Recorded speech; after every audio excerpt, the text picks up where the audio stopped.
Hello and welcome everyone.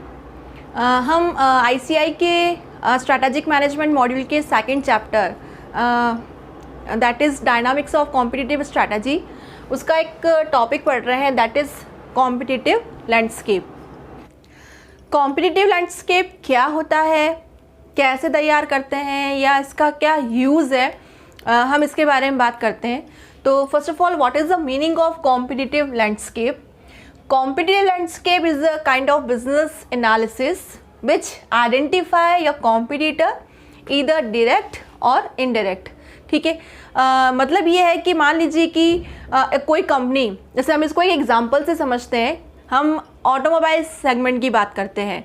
Automobile segment existing company हम मारुति लेते हैं और Hyundai, ठीक है, मान लेते हैं कि वो मार्केट में एंटर करना चाहती है। तो मार्केट में एंटर करने से पहले उसे ये आइडेंटिफाई करना होगा कि मार्केट में उसके कॉम्पिटिटर्स कौन हैं, उन कॉम्पिटिटर्स की क्या पोजीशन है, उनकी क्या स्ट्रेंथ है, क्या वीकनेस है, उनका क्या विजन है, मिशन है, किस तरह की वो प्लानिंग करते हैं, उनकी मार्केट कैप्चरिंग किस तरह की है। इन सब चीज़ों के बारे में उसे जानना होगा, Hyundai को एनालिसिस करना होगा और अकॉर्डिंगली फिर डिसाइड करना होगा कि अब इस इंफॉर्मेशन का वो यूज़ करके किस तरीके से मार्केट में एंटर कर सकती है, या अगर एग्जिस्टिंग है, वो मार्केट में ऑलरेडी एंटर कर चुकी है, तो इस इंफॉर्मेशन का यूज़ करके वो किस तरीके से कॉम्पिटिटिव एडवांटेज गेन कर सकती है। तो एक पूरा फ्रेमवर्क, एक लॉजिकल फ्रेमवर्क कॉम्पिटिटर्स के बारे में कौन प्रोवाइड करता है? वो प्रोवाइड करता है कॉम्पिटिटिव लैंडस्केप। ये बताता है कि आपके कॉम्पिटिटर्स कौन हैं और उनकी क्या स्ट्रेंथ और वीकनेसेस है और किस तरीके से आप उनके इस इंफॉर्मेशन को यूज़ करके और अपने लिए स्ट्रैटेजी बना सकते हो, अपने लिए एडवांटेज गेन कर सकते हो। ठीक है, तो कैसे तैयार होता है कॉम्पिटिटिव लैंडस्केप? हम सेम एग्जांपल के पॉइंट ऑफ व्यू से समझेंगे। एग्जिस्टिंग कंपनी है हमारी मारुति और एंटर होने वाला जो कॉम्पिटिटर है, एंटर होने वाली जो कंपनी है दैट इज़ Hyundai। तो किस तरीके से एक कॉम्पिटिटिव लैंडस्केप तैयार करेगी ऑटोमोबाइल इंडस्ट्री में? The first step is identify the competitor. सबसे पहले तो आपको ये देखना होगा कि आपको कॉम्पीट करना किससे है, हु आर द कॉम्पिटिटर। ठीक है, हु आर द कॉम्पिटिटर्स। तो जैसे हमने एग्जांपल लिया Hyundai, तो Hyundai के लिए उसको कॉम्पीट करना, उसके लिए जो कॉम्पिटिटर होगा वो कौन होगा? मारुति। फर्स्ट आपने आइडेंटिफाई कर लिया कि आपका कॉम्पिटिटर कौन है। देन उसके बाद में understanding the competitor. Understanding the competitor का मतलब ये होता है कि अब आप ये आइडेंटिफाई करो कि वो आपका कॉम्पिटिटर किस तरह के गुड्स एंड सर्विसेज प्रोवाइड करता है। इसके लिए हम इंटरनेट का यूज़ ले सकते हैं, न्यूज़ लेटर्स वगैरह, मैगजीन्स, हम इन सब चीज़ों का यूज़ कर सकते हैं और हम ये पता करेंगे what are the products and services. ठीक है, हमने ये भी पता कर लिया कि वो किस तरह के गुड्स एंड सर्विसेज को मार्केट में सेल करते हैं। Now third and most important step, हम ये फाइंड आउट करेंगे कि हमारे कॉम्पिटिटर की स्ट्रेंथ क्या है, उनकी फाइनेंशियल पोजीशन, उनका कॉस्ट एडवांटेज, उनके डिस्ट्रीब्यूशन नेटवर्क पर कितना कंट्रोल है, कितना एक्सेस है और उनका ह्यूमन रिसोर्स कैसा है, एक्सेट्रा। जैसे मैं Hyundai और मारुति के केस में अगर बात करूं तो Hyundai को ये देखना होगा कि मारुति की स्ट्रेंथ क्या है। अब मारुति की क्या स्ट्रेंथ है, तो इंडियन मार्केट में, इंडियन ऑटोमोबाइल इंडस्ट्री मार्केट में 45% तक का शेयर किसके पास में है? मारुति के पास में। तो ये मारुति की सबसे बड़ी स्ट्रेंथ है। ठीक है, कई कारें जो है, कई मिलियंस ऑफ कार्स जो है वो मारुति सेल करता है। ठीक है, मारुति के जो कार के स्पेयर पार्ट्स हैं वो भी इजीली अवेलेबल है, उसकी जो मेंटेनेंस है वो भी बहुत कम कॉस्ट पे हो जाती है, इजीली हो जाती है। तो ये सारी चीज़ें क्या है, ये सारी चीज़ें मारुति जो आपका कॉम्पिटिटर है, Hyundai का जो कॉम्पिटिटर है, ये सारी उसकी स्ट्रेंथ है। तो Hyundai को ये पता करना होगा कि आपके कॉम्पिटिटर की स्ट्रेंथ क्या है। ठीक है, अकॉर्डिंगली प्लानिंग करनी होगी। स्ट्रेंथ के साथ साथ ये भी पता करना होगा कि आपके कॉम्पिटिटर्स की वीकनेसेस क्या है, क्योंकि इन्हीं को ही तो हमें क्या करना है, एक्सप्लॉइट करना है। ठीक है, तो वीकनेसेस क्या है, से वेयर आर दे लैकिंग, वो कहाँ पीछे हैं। जैसे मैं मारुति की एग्जांपल दूं, मारुति के केस में उनकी वीकनेसेस क्या है? उनकी सबसे बड़ी वीकनेस ये है कि वो ग्लोबल मार्केट में से इंटरनेशनल लेवल पर जो है वो पेनिट्रेट करने में अभी भी क्या है, पीछे हैं। मतलब प्रोडक्ट को वर्ल्ड वाइड सेल करने में अभी भी क्या है, वो पीछे हैं। ठीक है। दूसरा ये बात कर सकते हैं कि उनका जो लेबर मैनेजमेंट है वो बहुत वीक है, ऐसे स्ट्राइक्स वगैरह होना या वेजेस रेट को लेकर सारे जो प्रॉब्लम्स हैं, ये सारी क्या है, ये सारी मारुति कंपनी की कुछ वीकनेसेस हैं। तो आपको स्ट्रेंथ के साथ साथ क्या क्या आइडेंटिफाई करना होगा, वीकनेसेस को भी आइडेंटिफाई करना होगा, तभी आप क्या कर पाओगे, अपने लिए एक प्रॉपर स्ट्रैटेजी सेलेक्ट कर पाओगे। देन लास्ट अल्टीमेटली क्या होगा, इन सारी इंफॉर्मेशन को हमें क्या करना होगा, एक साथ रखना होगा, put all the information together. और अब कंपनी के स्ट्रैटेजिस्ट को, प्लानर्स को ये देखना होगा कि हम इस इंफॉर्मेशन का यूज़ करके किस तरीके से उसे अपने बेनिफिट के लिए यूज़ कर सकते हैं। से what will the business do with this information. तो कॉम्पिटिटर्स को आइडेंटिफाई करना, उनकी अंडरस्टैंडिंग लेना, उनकी स्ट्रेंथ और वीकनेसेस को आइडेंटिफाई करना और अकॉर्डिंगली सारे इंफॉर्मेशन को इकट्ठा करके और उससे स्ट्रैटेजी बनाना या उसको अपने बेनिफिट में किसी भी तरीके से यूज़ करना, इस पूरे इन सारी चीज़ों का जो एक फ्रेमवर्क है, that framework is called competitive landscape. Our next topic is strategic analysis. ठीक है, स्ट्रैटेजिक एनालिसिस, जैसे कि जब हमने स्ट्रैटेजिक मैनेजमेंट मॉडल के बारे में बात की थी कि कोई भी ऑर्गेनाइजेशन फर्स्ट अपना विज़न और मिशन सेट करती है, दैन उसके बाद में वो अपने गोल्स और ऑब्जेक्टिव्स को सेट करती है। अब ऑब्जेक्टिव्स को सेट करने के लिए, ऑब्जेक्टिव्स को अचीव करने के लिए अकॉर्डिंगली ऑर्गेनाइजेशन को प्लानिंग करनी होती है, that is formulation of strategy and then implementation and evaluation. तो स्ट्रैटेजी को फॉर्मुलेट करना, स्ट्रैटेजी फॉर्मुलेशन जस्ट हम अपने जजमेंट से या अपनी क्रिएटिव थिंकिंग से या अपने इंट्यूशन से नहीं करते। ठीक है, स्ट्रैटेजी फॉर्मुलेशन करने के लिए या ऑब्जेक्टिव्स को सेट करने के लिए हमें क्या करना होता है, स्ट्रैटेजिक एनालिसिस करना होता है। ठीक है ना। तो स्ट्रैटेजिक एनालिसिस कैसे किया जाता है, स्ट्रैटेजिक एनालिसिस करते समय हम इंटरनल और एक्सटर्नल फैक्टर्स को कंसिडर करते हैं और देन अकॉर्डिंगली हम प्लानिंग करते हैं। तो हम ऐसा बोल सकते हैं कि स्ट्रैटेजी बनाना ये सिर्फ जजमेंट का या इंट्यूशंस और इंस्टिंक्ट्स का सब्जेक्ट मैटर नहीं है, it's purely depend upon the strategic analysis. Strategic analysis management को हेल्प करता है डिसाइड करने में कि उनके लॉन्ग टर्म ऑब्जेक्टिव्स क्या होंगे, किस तरह की वो प्लानिंग यूज़ करके अपने डिज़ायर्ड रिजल्ट्स को और ऑब्जेक्टिव्स को अचीव करेंगे। अगर प्रॉपर प्लानिंग नहीं की गई तो सर्वाइवल पर भी, ऑर्गेनाइजेशन के सर्वाइवल पर भी क्वेश्चन मार्क लग सकता है। ठीक है, तो एनालिसिस कैसे करते हैं, स्ट्रैटेजिक एनालिसिस हम दो पार्ट्स में करते हैं। दो पार्ट्स मीन्स फर्स्ट हम ये देखते हैं कि इंडस्ट्रियल कंडीशंस कैसी हैं, यानी कि एनवायरमेंटल और एक्सटर्नल कंडीशंस कैसी हैं, that is called industry and competitive condition और इंडस्ट्री एंड कॉम्पिटिटिव एनालिसिस। हमें एक्सटर्नल फैक्टर्स को भी कंसिडर करना होगा कि हमारे कॉम्पिटिटर्स कौन से हैं, उनकी स्ट्रेंथ वीकनेसेस क्या हैं, उनके लाइकली मूव्स क्या हो सकते हैं। ठीक है, मार्केट में ड्राइविंग फोर्सेस कौन से हैं, इन सब चीज़ों का एनालिसिस हम किस में करते हैं, इंडस्ट्री एंड कॉम्पिटिटिव कंडीशन पे, दैट इज़ एक्सटर्नल एनालिसिस। अगर मैं बहुत सिंपल वर्ड में बोलूँ तो ये एक्सटर्नल एनालिसिस है। और एक्सटर्नल के साथ साथ हम किसका एनालिसिस करते हैं, ओन कैपेबिलिटीज़ का, दैट इज़ इंटरनल एनालिसिस। अब इंटरनली हम क्या एनालाइज करते हैं, हमारी स्ट्रेंथ्स क्या है और हमारी वीकनेसेस क्या है। ठीक है, तो इंटरनल और एक्सटर्नल एनालिसिस करने के बाद में हम एक हमारे पास में जो स्ट्रैटेजीज़ के ऑप्शंस अवेलेबल होते हैं उनमें से हम एक बेस्ट स्ट्रैटेजी को चूज़ करते हैं। तो ये स्ट्रैटेजिक एनालिसिस का एक फ्रेमवर्क है, एक डायग्राम दे रखा है, that is external and internal analysis. External analysis में हम मार्केट की अपॉर्चुनिटीज़ और थ्रेट्स को आइडेंटिफाई करते हैं और इंटरनल एनालिसिस में हम स्ट्रेंथ और वीकनेसेस को आइडेंटिफाई करते हैं। ठीक है, और अकॉर्डिंगली फिर हम इन सब पे एनालिसिस करने के बाद में हम हमारे लिए एक बेस्ट स्ट्रैटेजी को फॉर्मुलेट करते हैं, चूज़ करते हैं। अब हम ये बात करते हैं कि स्ट्रैटेजिक एनालिसिस में हम कौन कौन से इश्यूज़ कवर करते हैं। ठीक है, issues to consider in strategic analysis, कौन कौन सी बातें हैं, कौन कौन से मैटर हैं जिनको हमें ध्यान रखना चाहिए जब भी हम स्ट्रैटेजिक एनालिसिस करते हैं। There are 3 issues. इन चीज़ों को माइंड में रखने के बाद में हमें स्ट्रैटेजी एनालिसिस करना चाहिए। The first issue that is time period. Time period ये बोलता है कि जो स्ट्रैटेजी होती है वो एक सडन पॉइंट ऑफ टाइम पे नहीं बनी होती है, ठीक है। कहीं ना कहीं उस स्ट्रैटेजी पे हमारे पास्ट में लिए हुए डिसीजंस का भी इफ़ेक्ट आता है। तो जब भी हम एक स्ट्रैटेजी बनाते हैं, हम फॉर्मुलेट करते हैं या उसका एनालिसिस करते हैं, तो हमें हमारे पास्ट के डिसीजंस और हमें हमारे प्रेजेंट सिनेरियो दोनों को मिलाकर और फिर हमें फ्यूचर के बारे में सोचना चाहिए। अकॉर्डिंगली हमें स्ट्रैटेजी प्लान करनी चाहिए। So strategy evolves over a period of time. इसके according what is strategy? Strategy is nothing, it is a result of series of small decision taken over an extended period of time.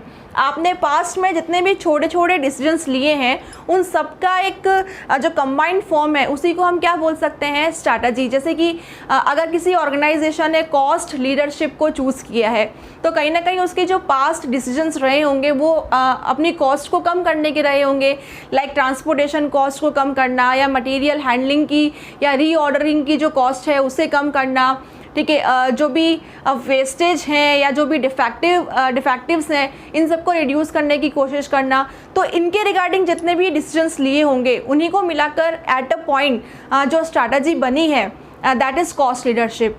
तो strategy और कुछ भी नहीं है, आपने अपने past में जितने भी स्मॉल डिसीजंस लिए होंगे, उनका ही एक कंबाइंड फॉर्म है, ठीक है ना। तो जब भी हम स्ट्रैटेजी एनालिसिस करते हैं, स्ट्रैटेजी मेकिंग, स्ट्रैटेजी फॉर्मुलेशन करते हैं, हमें हमारे पास्ट और प्रेजेंट डिसीजंस को ध्यान में रख के और हमें फ्यूचर के बारे में प्लानिंग करनी चाहिए। That means strategy evolves over a period of time. दूसरा इशू जो हमें कंसिडर करना चाहिए स्ट्रैटेजिक एनालिसिस में, दैट इज़ बैलेंस।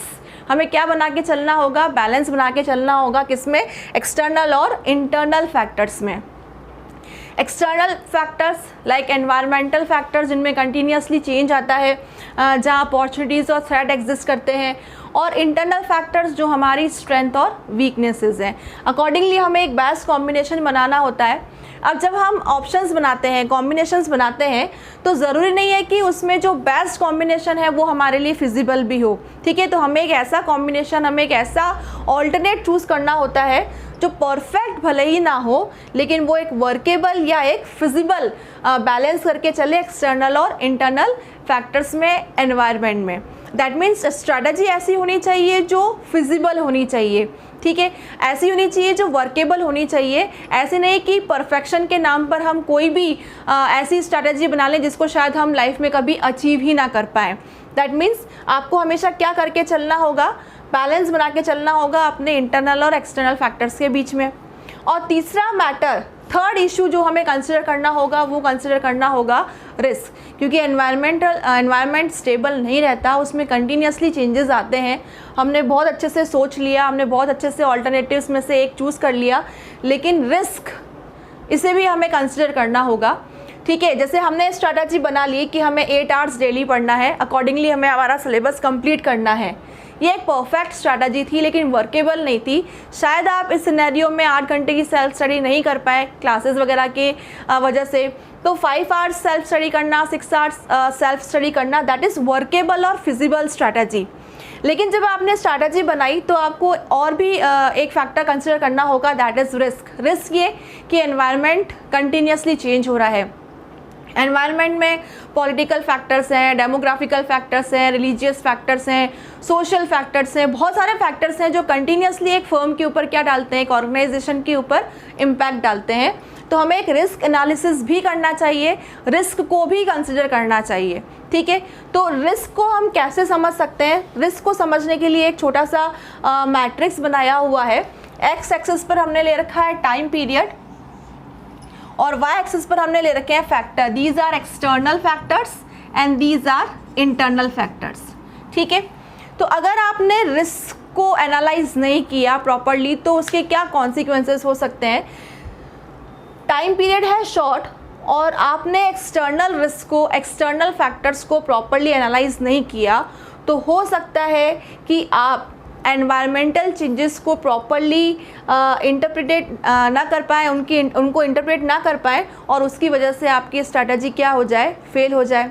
ठीक है, जैसे मान लीजिए कि कंज्यूमर की डिमांड में चेंज हो रहा है या फैशन में चेंज हो रहा है और अकॉर्डिंगली अगर आपने अपने प्रोडक्ट को चेंज नहीं किया, उसके लिए एक चेंज स्ट्रैटेजी नहीं चूज़ की, तो उसका रिजल्ट क्या होगा? उसका रिजल्ट होगा स्ट्रैटेजिक फेलियर।